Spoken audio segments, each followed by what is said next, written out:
اعوذ باللہ من الشیطان الرجیم بسم اللہ الرحمن الرحیم وَإِذْ قَالَ مُوسَىٰ لِقَوْمِهِ إِنَّ اللَّهَ يَأْمُرُكُمْ أَن تَذْبَحُوا بَقَرَةً قَالُوا أَتَتَّخِذُنَا هُزُوًا قَالَ أَعُوذُ بِاللَّهِ أَنْ أَكُونَ مِنَ الْجَاهِلِينَ صدق اللہ العظیم۔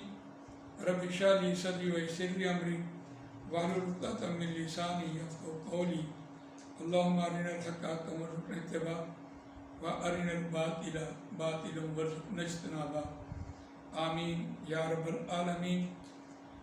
آیت نمبر 67 آپ کے سامنے تلاوت کی ہے اور اس کا روان ترجمہ سنیے۔ وَإِذْ قَالَ مُوسَىٰ لِقَوْمِهِ، اور وہ یاد کرو جب کہا موسیٰ علیہ السلام نے واسطے اپنی قوم کے، لِقَوْمِهِ واسطے اپنی قوم کے، إِنَّ اللَّهَ يَأْمُرُكُمْ أَن تَذْبَحُوا بَقَرَةً، بے شک اللہ وہ حکم دیتا ہے تم کو یہ کہ تم ذبح کرو ایک گائے کو۔ قَالُوا أَتَتَّخِذُنَا هُزُوًا، انہوں نے کہا کیا تو بناتا ہے ہمارا مذاق۔ اتخذ یتخذ بنانے کے معنی میں، پکڑنے کے معنی میں آتا ہے۔ اخذ سے باب اختیار میں چلا گیا، وہ یہ دیکھا دیکھی کا اثر قبول کرتا ہے۔ قال اعوذ باللہ، حضرت موسیٰ علیہ السلام نے کہا میں اللہ کی پناہ میں آتا ہوں، ان اکونا یہ کہ میں ہو جاؤں، من الجاہلین جاہلوں میں سے ہو جاؤں، نادانوں میں سے ہو جاؤں۔ یہ آپ کے سامنے روان ترجمہ آیا، لیکن قرآن مجید کا اسلوب ہے کہ قرآن مجید کوئی بات چھوڑتا نہیں تذکیر کے اعتبار سے۔ پچھلے جو مضمون چلتا آ رہا تھا وہ تھا امر بالمعروف اور نہی عن المنکر کے حوالے سے، کہ اگر امت مسلمہ اس کام کو نہیں کرتی تو یاد رکھیے جیسے ان میں 3 گروہ ہو گئے تھے، آج 3 گروہ ان میں بھی ہو جائیں گے۔ لیکن یہ جو ہم نے آیت پڑھی ہے یہ مضمون کے اعتبار سے تو تھوڑا مختلف ہے، یعنی ایک اور دوسرا مضمون شروع کیا قرآن نے، لیکن اس مضمون میں بھی امت مسلمہ کے لیے کتنی بڑی تربیت ہے، اور وہ یہ تربیت ہے کہ جب اللہ تعالیٰ کسی قوم کو کوئی نعمت دیتا ہے تو اس نعمت کا امتحان ضرور لیتا ہے، اور نعمت کا امتحان بھی کب لیتا ہے؟ جب انسان اس نعمت جو اس کے پاس ہوتی ہے اس کی ناشکری کرتا ہے اور پھر آگے اور مانگ رہا ہوتا ہے۔ اللہ تعالیٰ نے انسان کو توفیق بخشی ہوتی ہے، آنکھ ہے، کان ہے، ناک ہے، زبان ہے، دل ہے، دماغ ہے، اچھا گھر، اچھی بیوی، اچھی سواری، دنیا جہان کی نعمتیں دی ہوتی ہیں، لیکن وہ پھر عمل نہیں کر رہا ہوتا، نہ شکری کر رہا ہوتا، تو اللہ تعالیٰ اس کو پھر اس کا امتحان، اس نعمت کا امتحان لیتے ہیں۔ اب دیکھیے نا، بنو اسرائیل جو تھے ان کو حضرت موسیٰ علیہ السلام نے فرعون سے کیسے نجات دلوائی۔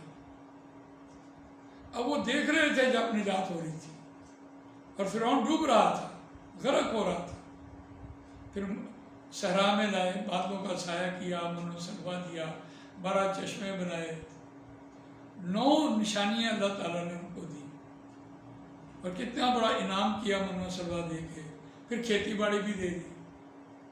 اب اس کی نعمت جو دی تھی اس کا امتحان سر پہ آ گیا۔ ہم اس کو روان پڑھ کے چلے جاتے ہیں، لیکن یہاں اس امتحان کی نظر سے آپ اس کو دیکھیں گے پھر بات سمجھ آئے گی کہ ہوا کیا ہے۔ اس کے پیچھے ایک واقعہ موجود ہے کہ بنی اسرائیل کے ایک شخص نے اپنے وراثت کے حوالے سے اپنے چچا کو قتل کر کے اس کی لاش ہمسائے کے دروازے کے سامنے ڈال دی اور الزام لگا دیا کہ میرے ہمسائے نے میرے چچا کو قتل کیا، اور کچھ لوگ اس کے حمایتی ہو گئے، کچھ لوگ ان کے حمایتی ہو گئے، یہاں تک جھگڑے آپس میں قتل و غارت خانہ جنگی ہونے کو تھی۔ اب یقین جانیے یہ ان میں خانہ جنگی ایک مرتبہ نہیں ہوئی، خانہ جنگی ہوتی رہی، آپ نے پیچھے مضمون پڑھا ہے کہ ان کو کہا فَاقْتُلُوا أَنفُسَكُمْ ذَلِكُمْ خَيْرٌ لَكُمْ عِنْدَ بَارِئِكُمْ وَتَابَ عَلَيْكُمْ إِنَّهُ هُوَ التَّوَّابُ الرَّحِيمُ۔ تو وہ توریت کا انکار کرنے پر ان کا خانہ جنگی ہوئی تھی۔ اب یہ جو نعمتیں دینے پر ان کی ناشکری تھی، اس پر امتحان لیا گیا کہ بچڑے کو اب گائے کا ذبح کروانا ہے اللہ تعالیٰ نے ان سے۔ تو گائے کو تو یہ پوجتے آئے تھے، ان کی گو ماتا تھی۔ اب اللہ نے ان کو امتحان یہ لیا کہ دیکھتے ہیں موسیٰ علیہ السلام ان کو صحرا میں لا کے ان کو نعمتیں دی ہیں، کھیتی باڑی بھی دے دی ہے، تو کیا یہ اب بھی توحید پرست ہوئے یا نہ ہوئے؟ اب ان کا امتحان مقصود تھا، تو اس نے الزام لگا دیا، اور جب لڑائی خوب بڑھ گئی تو یہ بات موسیٰ علیہ السلام تک پہنچی۔ موسیٰ علیہ السلام اللہ کے پاس گئے، کوئی طور پہ گئے، تو اللہ نے کہا کہ ایک کو گائے کا ذبح کرو۔ تو دیکھیے حکمت تو بعد میں بتائی کہ اگر یہ گائے کا ٹکڑا یہ مار دیں اس مردے کو تو مردہ زندہ ہو گئے، اپنے قاتل کا نام بتایا، لیکن یہ بات بعد میں چھپائی رکھی۔ لیکن ان کا امتحان مقصود تھا، کیا یہ موسیٰ علیہ السلام یا اللہ کا حکم مانتے ہیں یا نہیں مانتے، کیا ان میں وہ ایمان داخل ہوا یا نہیں داخل ہوا۔ اس کا مطلب یہ ہے کہ جو ایمان کا اصل مفہوم ہے وہ ہے سنو اور مانو۔ اگر آپ نے اس کو ڈیلے کیا یا لہتولال کی یا بہانے لگائے یا عذر بنائے تو یہ بنی اسرائیل کی عادت تھی، اور آج امت مسلمہ میں نہ ہو۔ ایمان کا مطلب یہ ہے سنو اور مانو۔ اب موسیٰ علیہ السلام نے دیکھیے اس ایک آیت میں یا اس مضمون میں کتنا گہرا سبق ہے امت مسلمہ کے لیے۔ تو ان سے جب یہ بات کہی کہ تم گائے کو ذبح کرو، تو انہوں نے کہا یہ جہلوں والی بات کرتے ہو، یہ کیسے ممکن ہے کہ ہم گائے کو ذبح کریں؟ گائے تو ہماری حاجت روائی ہے، مشکل کشائی ہے، ہم اس کو ذبح کر دیں، یہ ممکن نہیں ہے۔ اور دیکھیے الزام کیا لگایا، الزام یہ لگایا کہ تو ہمارا مذاق اڑاتا ہے۔ انہوں نے کہا کیا تو ہمارا مذاق اڑاتا ہے؟ بس اس ایک بات میں مذاق اڑانے کی بات میں کتنی بڑی توہین ہے۔ اور جو آدمی مذاق سمجھ رہا ہو، حکم کو حکم نہ سمجھے، مذاق سمجھے، وہ کبھی عمل نہیں کیا کرتا۔ اور انہوں نے اس مذاق کے حوالے سے، پگڑی اچھالنے کے حوالے سے، تمسخر کے حوالے سے کیا کہی؟ قال اعوذ باللہ، میں اللہ کی پناہ میں آتا ہوں یہ کہ میں جاہلوں میں سے ہو جاؤں۔ جاہل کا مطلب کیا ہے؟ جاہل کا مطلب یہ نہیں ہے کہ نادان، اسے پتہ نہیں، یہ اس کا مطلب نہیں ہے۔ ابو جہل نہیں آپ کہتے، کیا اسے رسول اللہ صلی اللہ علیہ وسلم کا پورا علم نہیں تھا؟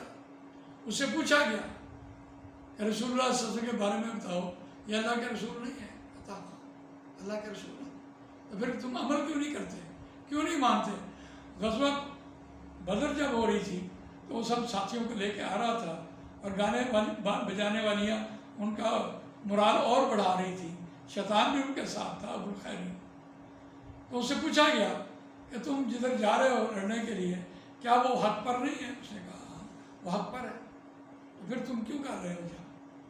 دیکھو وہ بھی اگر عرب پر غالب آ گئے تو ہمارا ہی کام کریں گے، اگر عرب نے نبی اکرم صلی اللہ علیہ وسلم کو نعوذ باللہ شہید کر دیا تو پھر بھی وہ کام ہمارا کریں گے۔ تو دیکھیے اس نے کیا کہا کہ رسول اللہ صلی اللہ علیہ وسلم نے ہمارا برادری ازم ختم کر دیا ہے، اس کو توڑ کے رکھ دیا۔ اب چچا بھتیجے کے سامنے، باپ بیٹے کے سامنے، ماموں بھانجے کے سامنے آ گیا۔ تو اس اعتبار سے دیکھیے وہ تو جانتا تھا، اسی لیے اس کو جاہل کہا گیا۔ اور جانتے بوجھتے کوئی شخص عمل نہ کرے تو اس کو یہ بات کہی ہے کہ وہ جاہل ہے۔ تو یہاں موسیٰ علیہ السلام نے کہا کہ میں اللہ کی پناہ میں آتا ہوں یہ کہ میں جہلوں میں سے ہو جاؤں، یعنی مجھے پتہ ہو اور میں عمل نہ کروں تو میں جاہل ہوں۔ جزاک اللہ خیر۔ تو اگلی نشست میں ہم انشاءاللہ آپ کو اس کے مزید آگے بات